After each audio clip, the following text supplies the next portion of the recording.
Welcome back to the Garage Mind. I'm Tony as always, and today I have Leanne Linsky on here. And Leanne, I was very intrigued by your story. My audience loves to hear from people with a real story, somebody who's passionate and driven in what they do, and you fit all of that. I kind of wanted to talk to everybody about, your journey, how it started, and how COVID kind of kicked it into a higher gear, and you took it to a new platform.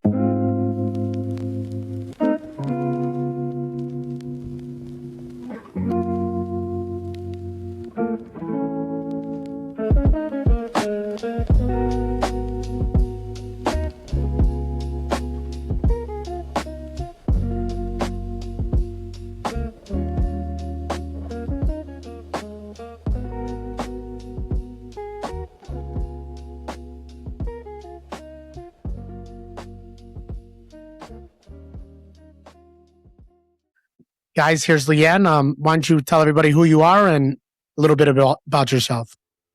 Hi, I'm Leanne Linsky, and I'm a comedian turned entrepreneur. I ended up on this journey by accident, as most things in my life. I kind of stumble along, and most of my ideas come from solving a problem or a frustration or some sort of tragedy. And this has been no different, actually. So I'm the founder and CEO of Plausible, which is a live online comedy platform for comedians and fans. So it gives comedians the tools to host their own virtual events, the virtual stage, the ticketing service, the scheduling, people to register ability to record, even ability to stream from Plausible to YouTube, all sorts of features and benefits on it. And at the same time, fans can sign up for both can sign up for free. Fans can sign up. You can go through the comedian directory. You can go through the event directory and see what's happening and attend any of the events on Plausible. So it's everything all in one place. Oh, that's pretty cool. I didn't know it had all of that. That's really nice. Mm-hmm. So now on the comedy topic, has that always been the career path, or did you just fall into that?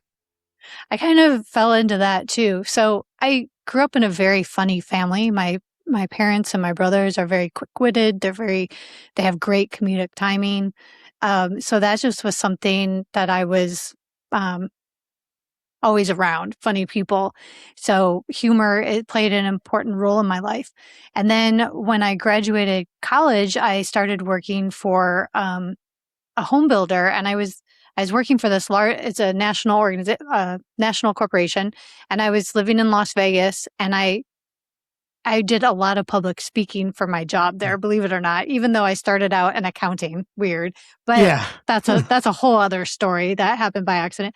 And so I did a lot of public speaking and producing of large events for the company, no matter what job role I had. So I thought, oh, I'm doing this one event and I always incorporate some sort of humor, but I wanted to do it in the theme of late night. And I wanted to do a monologue like Johnny Carson or something like that. And I was like, how do I do that? So I signed up for a comedy writing class and at the university. And I was like, oh, that's cool. So I did that. I really enjoyed it. I wrote a stand-up set. It was horrible. So just full transparency. And then as I was doing these events over the years, then a coworker was like, the Second City opened a training center in Las Vegas. You should take a look at it. And I was like, that's interesting because I'm originally from Illinois, the Chicagoland area. I was going to say, me too. I was familiar with the second, and I was like, wait, what? So I checked into that. I started taking improv classes, and I just fell in love. And I was like, I have to sign up for all of these classes. And I took them all multiple times, some of them 3 times. And I was just obsessed with learning everything I could. And then I started performing with my classmates and producing shows and whatnot in Vegas. So all of it kind of happened by accident. And so as I started performing improv, then it's like, we got to put shows up. And, I started, committed to it. not intentionally learning how to produce shows, but like, well, let's just go find a place, knocking on doors, talking to, venue owners and bookers and stuff like that. Like, where can we perform? How could we do that? And I just started doing it because it's like I had to fulfill this need. And that's what we did. Yeah. Absolutely. That's what I was talking about, the passionate side. Your story reads that all over. I could see the passion that you had. As a comedy lover myself as well, I don't do stand up, but I love comedians and I love their stories. And I've heard some of your stuff. You are hilarious, by the way. Very Oh, good at thank it. you. So Thanks. maybe if some comedians are listening to it too, because I've kind of been like the jokester in my group of friends and stuff like that. How does somebody, because there's a lot that entails now. Does that just come naturally to you too, or how does somebody work on a set? How do you build that? Yeah, I think there are some people who have natural comedic timing, um, and get it. Like it just comes It just kind of comes. more naturally. But that doesn't mean that every single thing the person does is hilarious or funny or even makes you chuckle. It's just they have a it's kind of like people who know how to sing. Like I can't sing, but there are people who naturally have that talent and Yeah, can do that. Like I can hear a song in my head, but I cannot replicate it. me neither. Not even a little bit. But with comedy, for me, I can feel it. Like I can feel a rhythm in comedy that I can't in music. And I can feel like it's kind of like doing that. That's how I feel about it. And I think, like, to your point, there are people who are really funny in the room and friends who are really funny, but they may not be able they may be able to have fun in the room, but delivering and writing a joke is yet another skill set. They may end up being really good at it, but I think um, it takes more than just telling like a funny story of what happened one night with my buddies up on stage. Absolutely. Audience spending a ticket price and 2 drink minimum, their expectations are like, I need to hear some jokes. And some people can tell up great stories and it works, but so not every person that's funny in the room will be a great comedian. Sometimes, Absolutely. but not always. Yeah. It's It like doesn't always the translate Venn well. diagram, right? There's an overlap sometimes. So when was the first time? Like, walk me through. I saw that you traveled a little bit too. Was that just pursuing the comedy dream? Anytime I would take any sort of trip anywhere, I would try to get booked somewhere on that trip. First, yeah. And I moved a lot. So like I grew up in Illinois outside of Chicago. And then I went to Vegas for 16 years. And then I lived in New York for 9 years. And then I moved to California for like 6. If you're doing the math, I'm really old. And then we left, and then I got married here in California, and my husband and I moved to Seattle.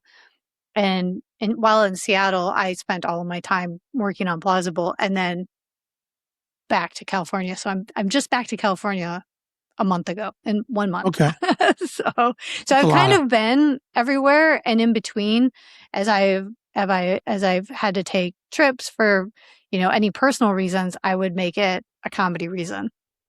Okay, I like that.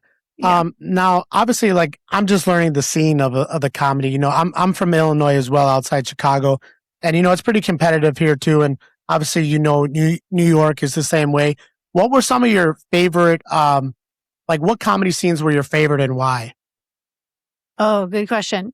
Oh, let me return to the travel thing. I did travel when I did my one woman show. So if that's what you're referring to, so I Yeah. did it in Delaware and Washington D.C. and back in New York and all of that. So yeah, so there were intentional comedy trips for sure.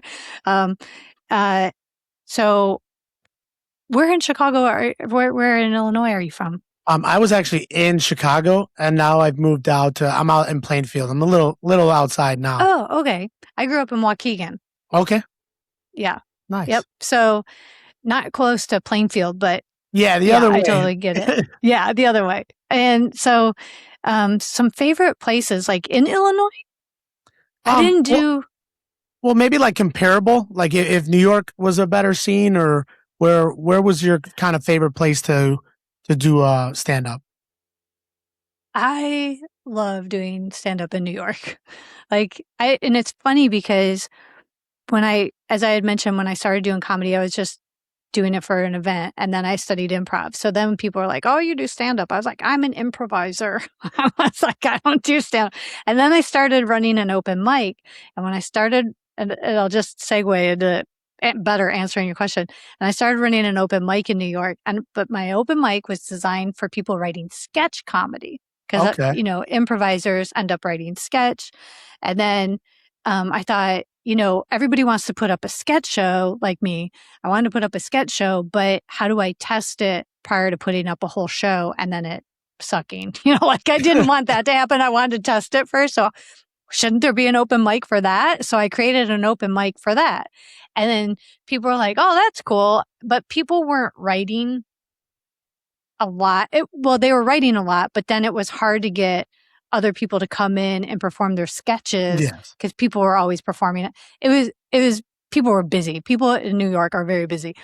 And so people started coming and they wanted to do like character monologues. Can I try this character monologue for my upcoming one person show or something? I'm like, yeah, of course. And then I'll never forget when like the first stand up walked into the open mic. He's like, "Hey, heard you're doing an open mic here." I'm like, "Oh, here come the stand ups, I was like, You "Yeah, knew. why not?" And then it ended up being the blend of like all the things. And then sometimes I'd have magicians or mentalists show up and they're like, "Can we do something?" I go, "As long as it's funny." It just has to be comedy. Okay. So sometimes it got really weird. So my open mic just kind of evolved. But that's what I loved about New York, right? Is you had so many people doing so many different things and always working on something. Like everybody's working on a show, everybody's working on a bit, something. And I loved having a place where people could come and have that freedom to experiment and it be okay. Like people did some pretty outrageous things where I'm like, "Oh my God, are they really Oh gonna?" no. And then it's like, "What's Oh gonna no. happen?" So people did some things, and I just find that really cool. And that's what I love about a city like New York. Everybody's it's a huge. There's so many people and Got so their own many thing. smart and creative, and it's just an energy about it. So I really loved the scene there. And then when I moved to California, there is a scene, obviously. It's California, Yeah. it's LA area, but it was really hard for me to get around because traffic. And here I'd spent 9 years not driving, and now, I buy this big old Buick that drives like a tank, and I'm like, on the highway. Um, and just so that was a different experience because it was harder to get around and everybody seemed more disconnected, or I felt more disconnected. I So in believe that that too. sense, I choose New York for I don't know, maybe because that's where I really fully immersed myself. Vegas, there was a scene, but it was much smaller. Yeah. Um, when I went back home to Chicago area, I did enjoy performing. There was a show called The Shithole, and it was never in the same place, and it would be like at some secret location. Then you get the location sent to That's you, cool. and then I showed up, and it was like I don't know, in someone's garage or something, and you could only access through an alley, but it was packed, and there was just this vibe about it that and super talented people, just remarkably talented. So I think it's just I think it depends too on like who's hosting and producing and the tone they set for the people that are there. Absolutely. Yeah. The production. Yeah. Mhm. I've been to obviously a few to Chicago because I'm here. I've been to a couple in New York and Vegas as well. But my favorite would have to be obviously not to be biased, Chicago, because I just feel like the productions are always bigger, and especially when you Uh-huh. get a bunch of us together. Chicago always they support each other, and they're always Yes. it's just a different vibe, as you said earlier. You could just feel it. That's why I Yeah. love the shows here. Yeah. Chicago is great for that. And there's some really, really good people. Like I would say that for LA too. I think it's just I feel farther away because I Yeah. have to drive anytime I have to drive. So there's that driving factor that biases me. But there's some uber talented people here. And I think community plays such an important role Absolutely. wherever you are. it just changes. It can make or break it. Community and anything that you do, I believe, is the biggest thing. Who's around you and who supports Yeah. you and the support group you have. I like something you said earlier. I didn't even realize because I'm more familiar with the stand up crowd.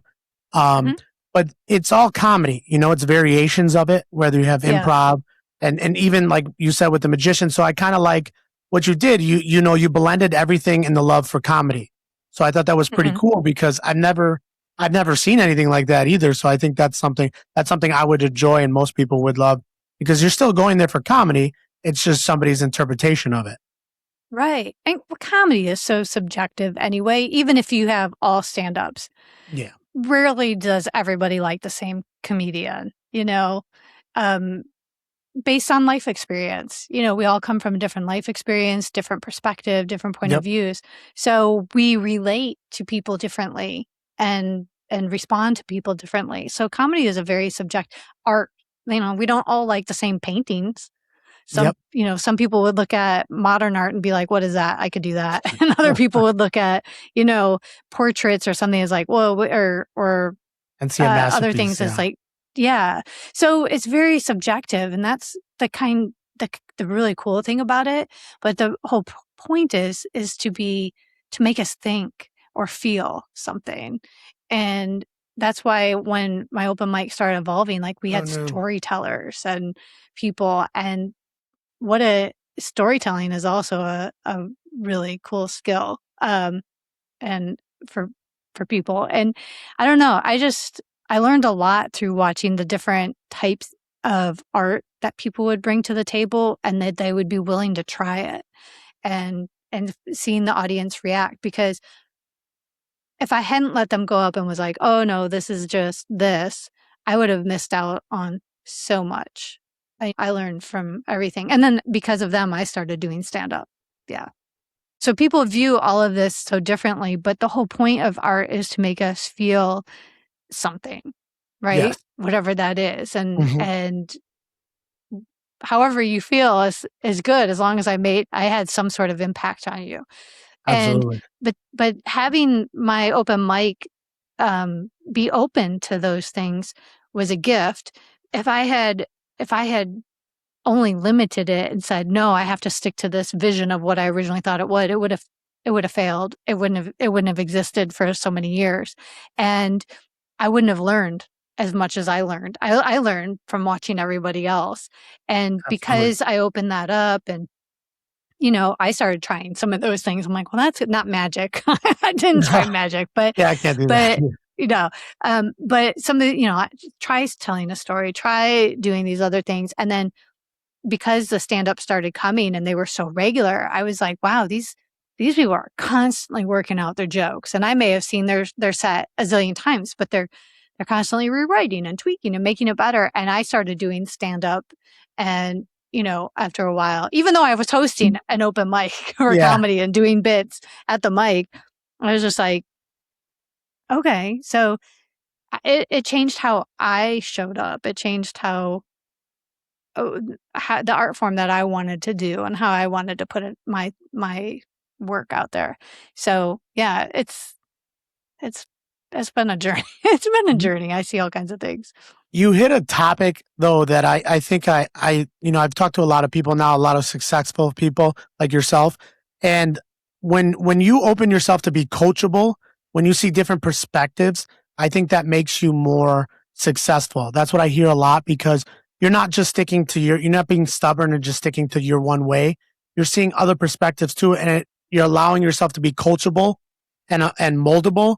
Where I don't even think moldable is a word, but you you know you change and you show up different like you said, and that's part of why you've been successful as well. And I kind of wanted to go into that with your success with Plausible. Now how did that come about, and kind of where was your mind at, and where were you at in your journey, kind of when that idea came to you? So initially, the idea came right before I moved from New York to LA because I was thinking, gosh, I've been running this open mic for over 7 years and I've made all these friends and connections. And how do I maintain that on the other side of the country? And So I kind of put it out to some of the regulars like, hey, what if we do this on Skype? I mean, mind you, this was back in 2014, 2015, right? Wow. So what do you think if we do this on Skype or this other thing called Zoom? And they're like, what? It was all brand new. Maybe. Yep. Yeah. And they're like, maybe. And they're like, yeah, And I was like, it was a lukewarm. It wasn't a Mhm. no, but it wasn't a hell yeah. So I was like, all right. So then I get out here and I'm like, oh, I'm outside of LA, just south of LA. And I'm trying to get it, into mics and doing all the things. And then I'm like, maybe I should do this online thing. And I started thinking about it and I played around with it for myself, Yes. just logging in and testing things. And then I was like, yeah, I should do that. And then life kind of happened and I started producing shows here in Long Beach and I started podcasting after that Okay. and got really up into podcast, doing my own podcast and everything, which was great. And then I was like, maybe, you know what? I really miss that connection and running my own mic. And what if I just do it online? Because then I have all the people that used to come in my mic I can invite and the people I've met here. And how cool, because now I know whenever I traveled, as we talked about earlier, I would Yeah. want to connect with people. So then you can get booked and get out of your neighborhood, if you will. Exactly. Yeah. More And I coverage. thought other people would probably enjoy that. So I started I had a coaching business, so I put up a page on there like, "Hey, I'm running some open mics if you want to test out ideas and test your hand at comedy and all that." And then a automatic sign up thing, and then I connected Zoom. So I cobbled together technologies that already existed. And I thought, Yeah. I'll just test it and see if this is something. And hopefully it solved my problem because I was tired of driving. That's the other thing. I was spending so much time driving. It's like, oh, do I A want to go to lot. a mic tonight? It's going to take hours, like an hour to get there. Anywhere to get in LA, it takes you an hour. So even if I were downtown, it would take, you know what I mean? It's just like Absolutely. parking, paying for it. It's just expensive, gas. So what if I could just get it all done without having to worry about that stuff? Solve my own problem, right? So I used existing technologies and I tested it out. So when I finally got around to doing this, it was August of 2019. Okay. Now, mind you, now it's been 4 or 5 years I've had this idea and I'm just getting around to doing it. And so people are like, okay. And so people started connecting and showing up regularly and doing the things. It was really cool.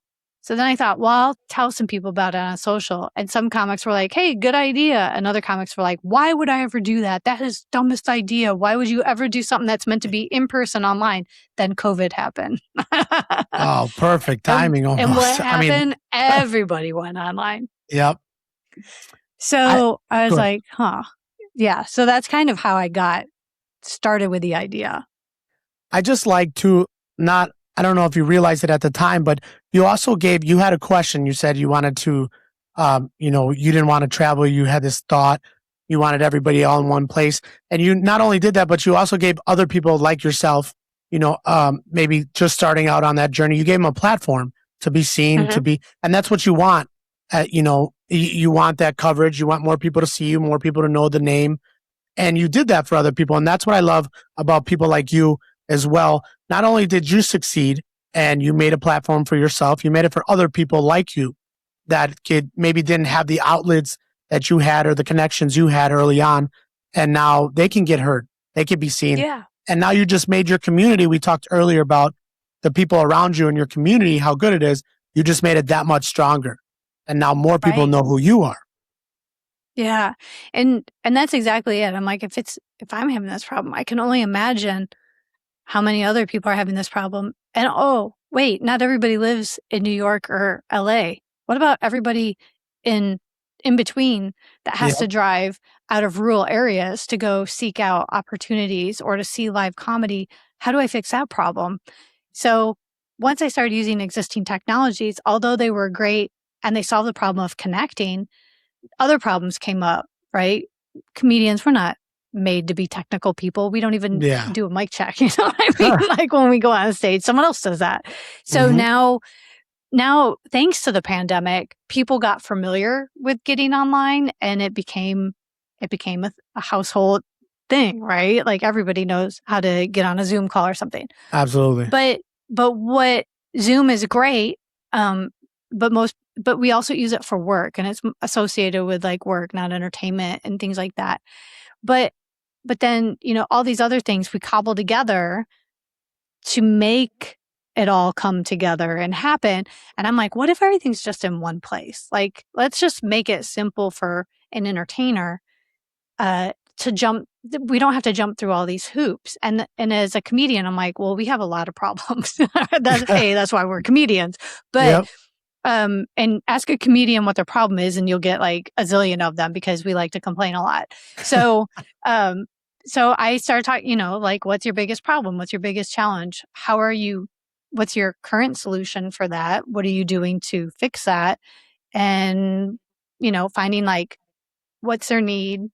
What is meeting their needs? And then what's the gap? What needs are not being met in between?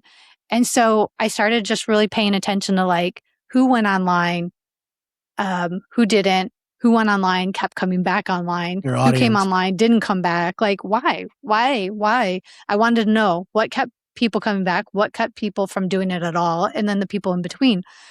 And so I started collecting information about what, I had my thoughts and what my problems are, but then I'm realizing, everybody's having the same thing. So how do I fix this? And I thought, well, what if I create a platform that's actually designed for this to fix those problems? Comedians typically don't make money unless you're a feature headliner, which means you have a lot of experience, you're really good. So a lot of up and comers don't have an earning opportunity. And in today's world, everybody wants to make money off YouTube or social media and stuff, which is great. And some people excel at that, and some people really try to, do that. But there's a lot of hoops to jump through. You have to have a minimum number of followers or subscribers. You have to have minimum number of hours viewed on a regular basis. You have to have check, apply, get accepted, and then you can earn a percentage of ad income, let's say. That's just one example, right? Great. What if we didn't have all of those hoops to jump through? What if you could sell one ticket and earn money? You just need one person to pay for your show or your event or your class or your live podcast recording, and you're making money. How simple. Like that. So that's what I did. So that's the business model. So creators earn 80% of their ticket sales. Wow. So whatever tickets you sell, you don't have to have a minimum followers. You don't have to have a minimum anything. You can create something, put it out there, tell the world. The other thing is like, okay, well, how do I promote it? Well, we also have a listings page, event listings for everything happening on Plausible. Everything is in chronological order. So it happens in real time because it's live. It's not pre-recorded. So there's no algorithm. You don't have to fight an algorithm and you're not being forced stuff that because you clicked a like on something, you're just seeing everything like you would as if you read a TV guide, right? You see it all. Yep. So you don't have to fight an algorithm. It's in chronological order as it happens. The creator sets their own ticket price. They even have a pay what you want feature. So if you want to let your fans pay what they want, the minimum is you put in the minimum and your fans can pay more if they want. Right? So I try to just make it simple, transparent, no gatekeeper, no hoops, no nonsense. You do you. And that's what Plausible is about. I actually love that too. Wow, you took out, because that's what I like too. Like a lot of people, like obviously, everybody wants to make money what they do. And now, especially with the younger generation, it's your YouTube, your TikTok, stuff like that. But they do gatekeep, you have certain rules you could do, you can't just make content and have fun with it. You have to go through their regulations first, whether it be followers, whether it be timed watch, stuff like that. Yeah. And you just made the platform easier for people to do what they want to do, create their art and get it out there. And I love that. Like I said earlier, you not only solved your problem and you found a way to, make profit on what you love doing, but you did that for other people as well. You made it very easy. You answered questions and you gave them a platform to be seen. I love that. And there's thank you. There's no out-of-pocket expense. So the platform doesn't earn unless the creators earn. Oh, wow. Oh, wow. Right? So there's and no I like, subscription model. Yeah. okay. I like that. I like what you said with the algorithm too. I feel like, I don't even really use, like personal social media so much anymore because algorithm just ruins everything. You kind of like just watch one random thing and then everything's that. And it doesn't, Yeah. I feel like the algorithm, as far as we are in technology, should be a little better, but it's Mm-hmm. not. And, No. it's kind of annoying sometimes. Yeah. I mean, I may say something like, oh, I need to vacuum today. And the next thing I see, 3 vacuum commercials on my feed. I'm like, I don't need to vacuum that bad. But yeah, so I just want to make it super simple, right? Super simple, straightforward. If you're here to perform, you're here to create, why do you have to do all of these other things? Absolutely. Create, tell your fans. You can tell them on social media, tell them, in an email, tell them via your text, whatever, but they can come to one place. And then the other cool thing is if your fans create a free account on Plausible, they are now exposed to all these other people. They can go in the comedian directory and see who else they might like. They can look at the event directory. Oh, I really like Tony's show. What else might I like? Same goes for my fans might come on and be like, oh, I've never heard of Tony. I want to see Tony. What does Tony do? And then you get new fans from that. I love it. So, yeah. So now, sorry, go ahead. So the more the merrier is kind of the vibe. It's like, yeah, the more people using it and creating and producing on there, the more fans it attracts because fans want to see, shows and podcasts and classes. That content. Now, I just have a question too, because I didn't dive into it too much. Because before I talk to somebody, I want to hear obviously from the creator themselves and what they were thinking. So now I'm a new, you said no subscriptions. I go create account. Now, is it just comedy, or is there other things on your platform? There's it's right now it's all comedy. It's comedy focused. So let's say you're doing this podcast and you have comedians on and stuff. Like, am I policing you? No, but people are here looking and their expectations are going to be like, you're going to have some fun and have some humor on your podcast. In that case, I would say you should probably have some podcasts where people might, because at the end, people who attend it. So it happens live, like you and I are talking live currently. Okay. Now people might see a recording of this, but right now you and I are live. If people attend on Plausible, they'll be in here and we can see and hear them live too in the same room. Similar to, so if you think of Zoom, it's that you can see and hear everybody in a Zoom room, right? In a Plausible room, you'll see and hear everybody in a Plausible room. You can mute people. You can invite them in to be part of the conversation. You can do special Q&As at the end. You can charge ticket prices for your fans to be live in the room with you. So they get a live in the room experience with you, and then you can still record it and download it and post it everywhere else like you would normally. But you've added another aspect to it where people can be VIPs in the room. You can earn money before you even download and distribute. You can have, you can do all kinds of things. And at the end, when the room closes out, everybody who's attended can rate you as a performer. So you get 5-star and feedback on your performance or what they liked about it. And it's interesting because people can't review you without sitting through your whole show. Okay. Without attending. They can't just come in there and give you reviews and never have seen you. So that's a nice aspect to it. They actually have to have attended your event. Okay. I like that one too, because a lot of people have a lot of comments and they've never even seen you, and they like to be heard on that end. I really love how you, man, that's really cool. You've really dove into this and you've made it. I mean, I'm hearing this for the first time and this is awesome. It's like you thought of everything and it's just easy. Everything nowadays, everything comes with, a hidden agenda and you got to do this, you got to do this. This is just, I'm going there for the content that I want and I'm getting it. Nothing else. Yeah. No hidden agenda. I'm always surprised when people aren't using, if someone that I know, it's like, well, why aren't you doing that on Plausible? Like, come over and do it on Plausible. You can, because if you can go it alone and do it on a platform, and then you have to go through and do all the stuff. But if you do it on Plausible, you're It's all also there. getting the benefit. We already have a community built in. We send out newsletters. We'll collaborate with you on your social media posts to promote it, that kind of thing.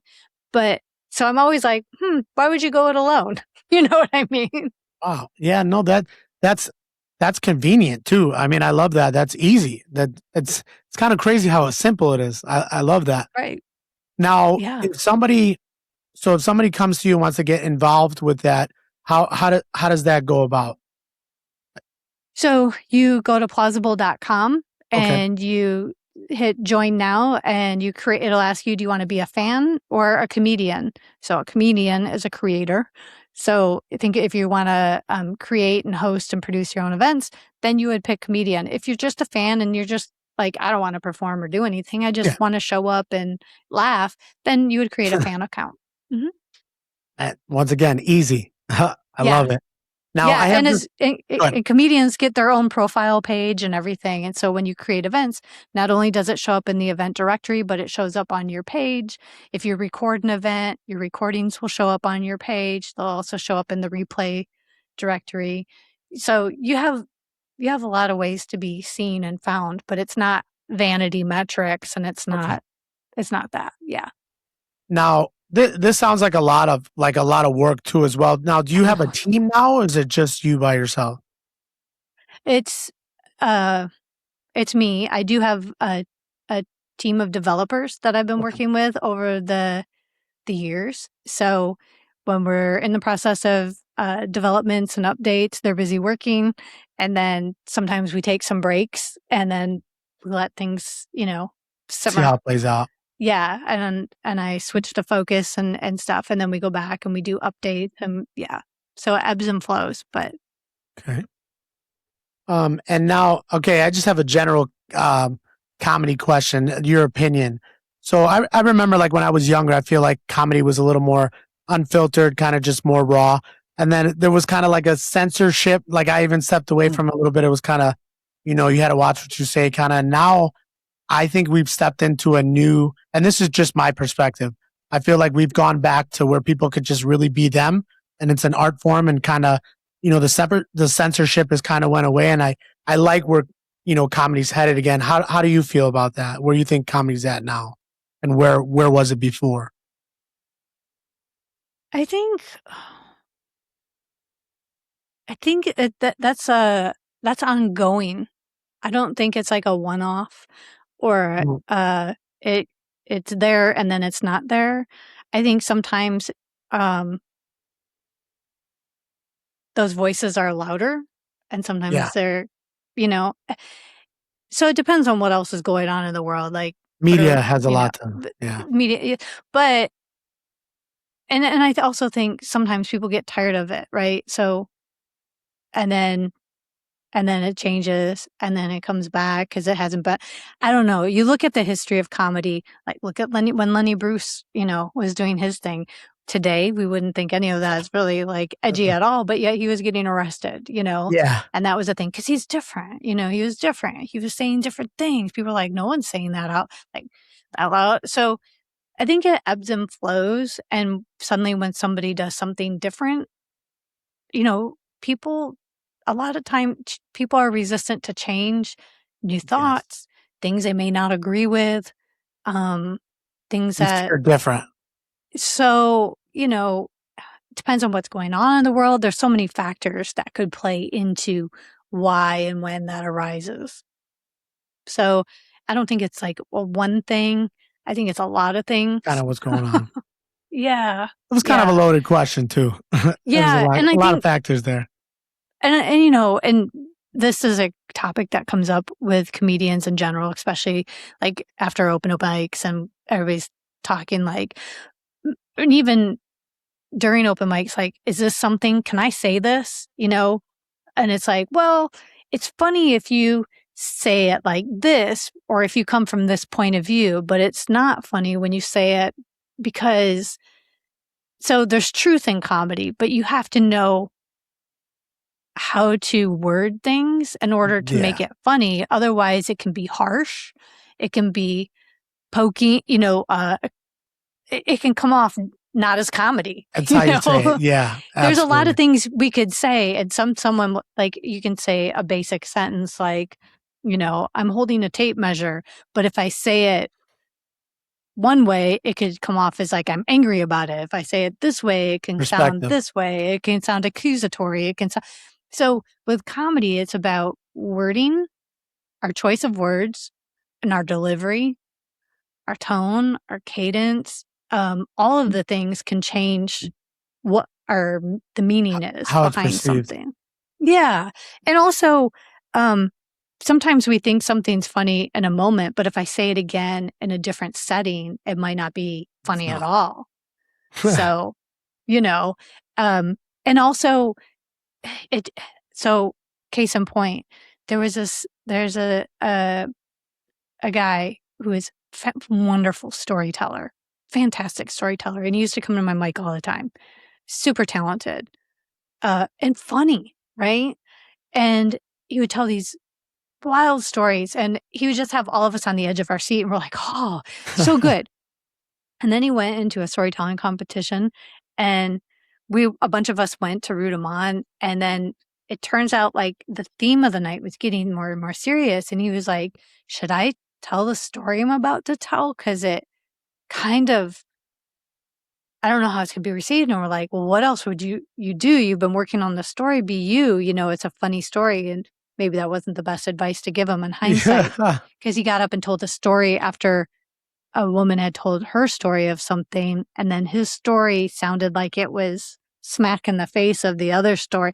And Yeah. so we have to think about what came in front of us that could change how people receive what we have to say. So there's so many external factors. So I think when it comes to that, it's really hard to say what's going to There's a lot of be. variables. There's a lot of variables. I mean, there's some obvious things of like what might be offensive or what might not be offensive. I Yeah. mean, there's certain things that, General context.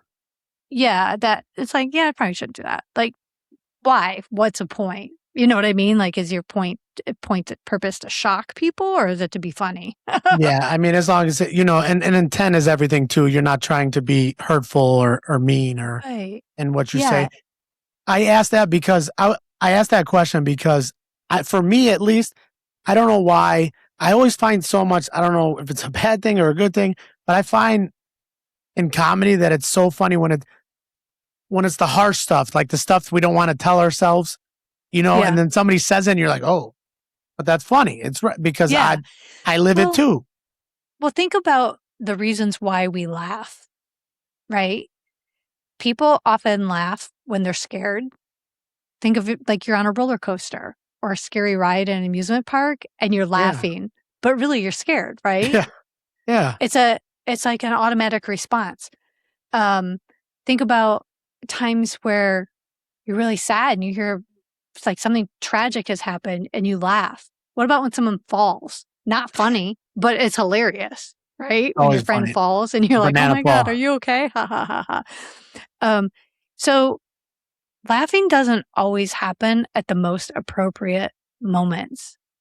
It's a, a natural response in us Yeah. in coping with something that's surprising or shocking or tragic or can hurt. It's a coping mechanism, Yeah. I right? never thought of So that. there's a lot of reasons. And so when we think about those times, like what makes us laugh just in everyday life, Mhm. and then we take that and we look at what makes us laugh in a comedy show, it's very similar. Things that are Yes. shocking, embarrassing, relatable, right? Oh, I've done that. When people talk Yeah. about, oh, I do this, and it's like really embarrassing, stupid. It's like, oh my God, I've done that too. And they just say it. Right. And they just say it, and you're like, oh my God, me too. Um, excuse me. So, yeah, we laugh at things because there's an element of truth in them, whatever that truth may be, Yeah. or a fear, or something that's scary, or something that's typically off limits. Like, think about when you're little kids and, and you're doing something you shouldn't be doing. Excuse me. So, You're good. but those things all make us laugh. I didn't even think of that as a response, as a natural response. You're right, though. It's You true. ever get in trouble and have someone really mad and yelling at you and you start laughing because, Yeah, yeah, I was that kid. I was that little kid. yeah, yeah. Now, just to wrap it up here, Leanne, I just have, I asked everybody the same thing. What is something that maybe somebody who's along the same road as you, or, trying to jump into entrepreneurship, what is some advice that you always give people, on following their dreams, or what they should do on either topic? Get off this road. No, I don't. I would say, if you have an idea that's been rolling around your head, stop waiting. Stop waiting. Just take a small step towards it. It doesn't have to be a huge leap because that's scary, right? Yep. But it can take a small step. Run an experiment. Test it. See what happens rather than worrying about an epic failure or something. Just test it out. What if? What if I did this, or what if I did that? But I would say don't wait. That's perfect. And you answered it like most successful people do too. And I'm starting to see a pattern, because what you did, you jumped into a world that you didn't know everything about. It takes a lot of courage. It takes a lot of dedication. And I said it before, it takes a lot of passion in what you're doing. And I think that's really cool. And I always love to talk to people like yourself, because, a lot of us don't have that courage to do that. But that's the same advice that a lot of people give. You don't know you're going to fail until you fail. So just why not? Yeah. And sometimes we have those big dreams. I'll just add this is, I always thought when I was in Las Vegas and I had this great job for almost 13 years, right? And I had started doing comedy during this job, and I was doing it nights and weekends and having fun. And my friends are like, "Oh, would you ever move to New York?" And I was like, "Yeah, if I didn't have this job." But see, I had this job protecting me from pursuing something bigger. And then next thing you know, I was laid off, and my friends were like, "Didn't you say you were going to move to New York?" And I was like, "Oh." But the scariest thing was taken away from me, leaving that job. So sometimes the universe does for us what we wish we could have done for ourselves. So having something tragic or horrible, or, view it as a failure. I lost my job. That's a failure. Can turn out to be the thing that opens the door for the next thing, to force you to take that one step, just a step towards that idea you had. I love that. That's what something bad happening in my life was for me. It was giving me permission and the opportunity to do something I always wanted to try. Thank you. It was a pleasure talking to you, Leanne. Is there anything that you want to say or let the listeners know before we get off here? Yeah, I would say if you want to check us out, feel free to check us out at plausible.com. Create your free account. Sign up as a fan or a comedian and join the community of wonderful people, always having fun, always a laugh. And and if you want to create something yourself, I'm actually launching a creator program I'll only take like 4 people. Like, have that idea rolling around and you need that permission, let me know. But in the meantime, just take the step. You may not need me. Like the leap. Sometimes you just need that little push. Yeah. Well, Leanne, it was a pleasure meeting you, pleasure talking to you. I love your story. Everybody listening, thank you guys for tuning in again. And I'll see you on the next one. Peace. Thanks so much. Bye-bye.